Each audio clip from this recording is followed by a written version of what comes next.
একটা সময় আমারও সৌভাগ্য হয়েছিল রোভার স্কাউট না বয় স্কাউটের অংশীদারিত্ব হওয়া। সেই ক্লাস 2-3 থেকে বা 3-4 থেকে ও লেভেল পর্যন্ত, মানে এসএসসি পর্যন্ত, এবং 82-83 থেকে 90 সাল পর্যন্ত স্কাউটের অংশীদার ছিলাম। শেষ করেছি তখন আই থিঙ্ক আমাদের বয় স্কাউটের প্রেসিডেন্সিয়াল ব্যাচ বোধহয় সবচেয়ে শেষ ব্যাচটা ছিল, ওটা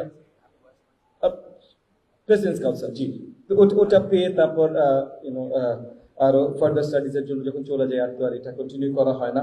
তবে অনেক অনেক সুমধুর স্মৃতি আছে আমার নিজের স্কাউটিং এ। সে 80-র দশকে যতগুলো ন্যাচারাল ক্যালামিটি হয়েছিল, 88-র বন্যা বলেন বা তার আগেও যা কিছু ঘূর্ণিঝড়, যা কিছু, প্রত্যেকটাতে আমরা বয় স্কাউটের তরফ থেকে বড় অবদান রাখতে চেষ্টা করেছিলাম। সব অনেক বড় বড় জায়গায় আমরা ছোট তখন, বয়সে অনেক অল্প, কিন্তু আমাদেরকে অনেক কিছু শেখানো হয়েছিল এবং সেই জ্ঞানের আলোকে আমরা জনসেবামূলক কর্মসূচিতে অতপ্রুতভাবে জড়িত ছিলাম। আমার মনে আছে 88 বন্যার সময় ধানমন্ডি বয়েজ যে স্কুলটা আছে, পুরো স্কুলটাকে রিহ্যাব সেন্টার হিসেবে তৈরি করা হয়েছিল, কারণ অনেক জায়গা ডুবে গিয়েছিল। ওখানে পুরো একটা তালার, আমি 88 সালে আমার বয়স তখন কত হবে, 14-15 হবে হয়তো, বা 15-16 হবে ওই সময়। এই যে আমি নিজে বড়াই করে বলছি, আমি বলছি স্কাউটিং কি লেভেলের স্কিলস ডেভেলপ করতে সহযোগিতা করে বা করিয়ে দেয়, এটা অবিশ্বাস্য। এটা যারা করেনি, যারা দেখেনি, তারা এটা বুঝবে না, তারা এটা বলতে পারবে না। এবং সেই কারণে স্কাউটিং, সেটা বয় স্কাউট বলেন, গার্লস গাইড বলেন, রোভার স্কাউট বলেন, এদেরকে আসলে সৎ ব্যবহার করা আমাদের সমাজে জাতিগতভাবে এটা অত্যন্ত গুরুত্বপূর্ণ। আমি এই কারণে আরেকটু বড়ভাবে ধন্যবাদ জানাতে চাই আমাদের আইজিপি মহোদয়কে। উনি স্টেজেও যে বক্তব্য রাখলেন এবং পরে আমার পাশে বসে আমাদের যে আলোচনাগুলো হচ্ছিল, যে এই যে আমাদের এই কৃতি সন্তানদের বা আমাদের এই তরুণদের আমরা কিভাবে আরো ভালোভাবে জাতির প্রয়োজনে ব্যবহার করতে পারি, সেটা নিয়ে উনি চিন্তা করছেন, কাজ শুরু করেছেন। এবং আমিও ওনাকে আশ্বস্ত করেছি যে আমি ওনার সাথে মিলে এই কাজটা আরো সুন্দর এগিয়ে নিতে চেষ্টা করব। বাংলাদেশে স্কাউটিং বোধহয়, এগেন যেহেতু একসময় অনেক বছর করেছি, 48 সাল থেকে বোধহয় অফিসিয়ালি শুরু হয় বাংলাদেশের স্কাউটিং। রবার্ট ব্যাটন পাওয়েল শুরু করেন স্কাউটিং, এগেন মানে এখানে সবাই রোভার স্কাউট আছে, স্কাউটিং এর ইতিহাস বলার জন্য না, বাট একটু আন্ডারস্ট্যান্ডিং এর জন্য। রবার্ট ব্যাটন পাওয়েল স্কাউটিং শুরু করেন এমন একটা সময়, যেই সময় the youth way going ashtray. মানে ইংল্যান্ডে তখন, আজকে আমরা আমাদের যেমন আমাদের অবস্থান দেখি যে আমাদের অনেক বড়, মানে আমাদের ওই যে যেটা বলে আমরা ডেমোগ্রাফিক ডিভিডেন্ড, যে আমাদের অনেক বড় তরুণ সমাজ আছে, কিন্তু তাদেরকে আমরা পথ দেখে সঠিক জায়গায় নিতে হয়তো সবসময় পারছি না, কারণ সবাইকে চাকরি দিতে পারছি না, আমাদের বেকারত্বের হার অনেক বড়। এরকম একটা সিচুয়েশন লেট 1800s যখন ইংল্যান্ডে বিরাজমান ছিল, তখন রবার্ট ব্যাটন পাওয়েল এই বয় স্কাউটিং, রোভার স্কাউটিং শুরু করলেন, যে এদের মাধ্যমে এই সিভিক অ্যাসোসিয়েশনটা আরো শক্তিশালী করবার জন্য, এই তরুণদেরকে যেন আরো আপনার কি বলে ফ্রুটফুল সিটিজেন হিসেবে তৈরি করা যায়, যেন তারা ভুল পথে না যায়। তো সেই জায়গা থেকে আমাদেরও কিন্তু এখন ডেমোগ্রাফিক ডিভিডেন্ড আছে, আমাদের তরুণদেরকে সঠিক পথে নেওয়ার একটা বড় প্রয়োজন আছে। এবং সেই জায়গা থেকে আমি মনে করি আজকে এখানে, আমি এটা সংখ্যাটার সাথে পরিচিত ছিলাম না, আজকে এখানে পর্যায়ে যখন বক্তব্য রাখছিলেন সবাই বলছিলেন 20 লক্ষ আমাদের রোভার স্কাউট আছেন বাংলাদেশে। আমি ধরে নিচ্ছি আরো অনেক লক্ষ বয় স্কাউট, গার্লস গাইড আছেন, ও ওভারঅল মিলিয়ে 20 লক্ষ। তো 20 লক্ষ অনেক বড় একটা সংখ্যা। 20 লক্ষ খুব কম ফোর্সই আমাদের দেশে আছে, বা খুব কম গোষ্ঠী বা গ্রুপই আছে যেটা এত বড় সংখ্যা 20 লক্ষ, এবং এটা একটা ট্রেন সংখ্যা। আমার মনে আছে আমরা যখন যে 7, 8, 9 বছর বয় স্কাউটিং করেছি, আমাদের ভিতরে কম্পিটিশন থাকতো, আমাদের ব্যাজের সংখ্যা, মেরিট ব্যাজ বোধহয় বলতাম আমি যতদূর মনে পড়ে, হ্যাঁ এই ব্যাজের সংখ্যা, রান্না করার মেরিট ব্যাজ, ট্রাফিকের মেরিট ব্যাজ, এটার মেরিট ব্যাজ, ওটার মেরিট ব্যাজ। আমার মনে আছে আমার পুরো হাত ভরে গেছিল, মানে কম্পিট করতে হতো আমরা প্রত্যেক বছর প্রফেশনসি ব্যাজ, রাইট প্রফেশনসি ব্যাজ। তো প্রত্যেক বছর এগুলো কম্পিটিশন হতো, 10টা 15টা করে, সবাই কে কি পারে। পুরো বছর আমরা একটা দৌড়ঝাঁপ থাকতো যে কি নতুন শিখবো, নেক্সট বছরের প্রফেশনসি ব্যাচের কম্পিটিশনের সময় বা পরীক্ষার সময় কতগুলো নতুন ব্যাচ নিব। এই জিনিসগুলো অত্যন্ত গুরুত্বপূর্ণ, তরুণদেরকে উৎসাহিত করে। এখন আমাদের কি প্রয়োজন, যেমন মনে করেন এই যে আমাদের এই যে আইজিপি মহোদয় যে কথা বলছিলেন, যে পুলিশের সহযোগিতা, ট্রাফিক বলেন, অন্য অনেক কিছুই বলেন, আমরা তো আসলে চাই যে আমাদের পুলিশ ফোর্স একটা অর্গানাইজড মানে কি ইন দ্য সেন্স যে পুলিশ ফোর্স ভয়ানক কিছু হবে না, কেউ ভয় পাবে না পুলিশকে, পুলিশ আমাদের এরকম মনে করবে। এটা উন্নত বিশ্বে বেশিরভাগ জায়গায় ওয়েস্টার্ন ইউরোপে যদি যাই, বেশিরভাগ জায়গায় যে জিনিসটা আমরা দেখি, এবং এই জায়গাটায় আমরা সিটিজেন ইনভলভমেন্ট দেখতে চাই।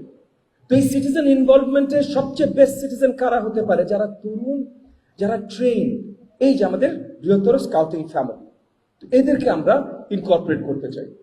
আমি চাই আমাদের স্পেশালি, এটা আমি রোভার স্কাউটদের সম্বন্ধে বলছি, আপনারা একটু এটা নজরে নেবেন।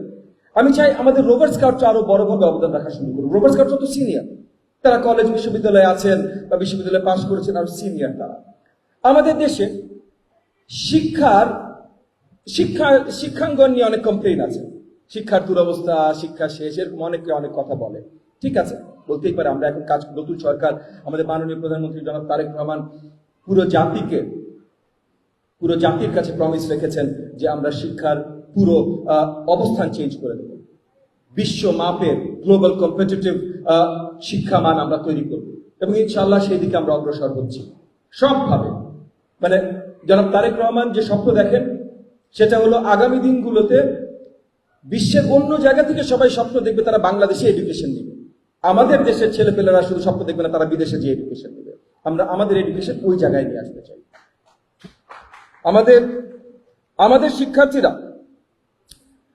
তাদের পাঠক্রম যখন শেষ হবে, সেটা এইচএসসি হোক, বিশ্ববিদ্যালয়ে যারা যাবে বিশ্ববিদ্যালয় হোক, তারা ওই লেভেল পর্যন্ত যেন বিশ্বমানের সবচেয়ে উচ্চ মানের কাছাকাছি বা সেখানে থাকতে পারে, সেই ব্যবস্থা আমরা করব। ক্যারিয়ার ওরিয়েন্টেড করব, যেন তাদের ভবিষ্যৎ তারা তৈরি করতে পারেন এই শিক্ষার মাধ্যমে, এবং জাতির ভবিষ্যৎ যেন আরো সুন্দরভাবে নির্মাণ হয় তাদের এই শিক্ষার মাধ্যমে। এই স্বপ্ন জনাব তারেক রহমান আমাদেরকে দেখিয়েছেন, এবং এই স্বপ্ন ইনশাআল্লাহ আমরা বাস্তবায়ন করব। তো সেই জায়গা থেকে এই শিক্ষার মান উন্নয়নের জন্য আমরা রোভার স্কাউটদের অবদান দেখতে চাই। আমরা দেখতে চাই রোভার স্কাউট, প্রত্যেকটা ব্যক্তি রোভার স্কাউট আমাদের স্কুলের প্রতিষ্ঠানগুলোর সাথে মেন্টরিং প্রোগ্রামের সাথে যুক্ত হোক। দরকার হলে আমি আপনাদের সাথে রোভার স্কাউটের দায়িত্বে যারা আছে তাদের সাথে আলাদাভাবে বসতে চাই, এই মেন্টরিং প্রোগ্রাম আমরা কিভাবে তৈরি করতে পারি। প্রত্যেকটা রোভার স্কাউট যেন 5টা 10টা করে আমার প্রাইমারি সেকেন্ডারি স্কুলের শিক্ষার্থীদের মেন্টর হতে পারে। তারা করে এসেছে, তারা পথ দেখাবে, শুধু স্কুল গ্রাউন্ডে না, শুধু স্কুল ক্লাসরুমে না, ক্লাসরুমের বাইরেও যেন তাদের সঠিক মেন্টর থাকে, সঠিক পথ দেখানোর মতো কেউ থাকে। সেই জিনিসটা আমরা তৈরি করতে চাই, এবং আমি বিশ্বাস করি আমাদের রোভার স্কাউটদের মাধ্যমে সেই জিনিসটা আমরা করতে পারি। তো সেই জায়গায় আপনাদের সহযোগিতা চাই আগামী দিনগুলোতে। আমি জানি এখানে যারা উঠে এসেছেন, আমরা সরকারে আছি, সহযোগিতা আমাদের কাছে চাইবেন। আমাদের কাছে মেইন সহযোগিতা সবাই চায় ফান্ডিং এর আমাদের নিশ্চয়ই আমাদের প্রচেষ্টা আছে, প্রচেষ্টা থাকবে, কিন্তু শুধু ফান্ড না, আমাদের নিজেদের সময় মেধা দিয়েও কিন্তু আমরা অনেক কিছু বদলে দিতে পারি।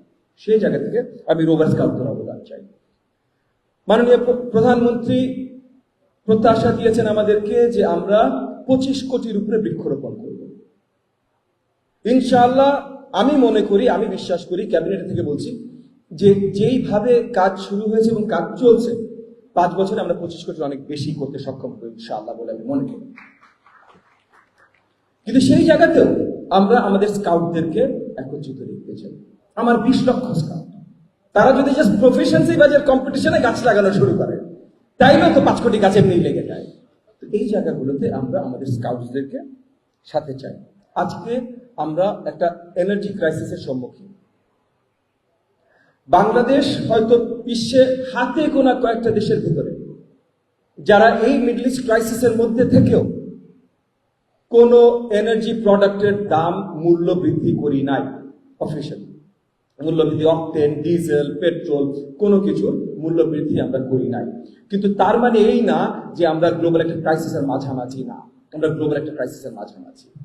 এই জায়গাগুলোতে আমরা দেখতে চাই জনসচেতনতা তৈরি করা, এবং বাকি যা যা কিছু প্রয়োজন, এই যে আমাদের আরো আরো প্র্যাগম্যাটিক হওয়া, এনার্জি সেভিং এর দিকে যাওয়া, এই কাজগুলোতেও আমরা এই যে আমাদের 20 লাখ যে স্কাউটিং ব্রাদারহুড সিস্টারহুড আছে, তাদেরকে আমরা এই জায়গাগুলোতে সম্পৃক্ত চাই। আগামী দিনগুলোতে আমি চাই আমরা যেটাই বড় সোশ্যাল প্রোগ্রাম করি, রাজনৈতিকভাবে সরকারি পক্ষ থেকে, যে কোনো মন্ত্রণালয়ের পক্ষ থেকে, আমরা সোশ্যাল প্রোগ্রাম, সিভিক এঙ্গেজমেন্টে স্কাউটসদেরকে একদম সামনের সারিতে দেখতে চাই। কারণ আমরা জানি আইজিপি মহোদয় বলেছেন, আমাদের মাননীয় উপাচার্য মহোদয় বলেছেন, আমিও স্কাউটিং এর সাথে অনেক বছর জড়িত ছিলাম। আমরা জানি, আমাদের অভিজ্ঞতা আছে, আমরা জ্ঞানের জায়গা থেকে বলছি যে স্কাউটরা ট্রেন, তাদের moral obligation, sense of moral duty শক্তিশালীভাবে তৈরি করা হয়। তাদের অনেক কাজ করবার জন্য সঠিক ট্রেনিং দেওয়া হয়।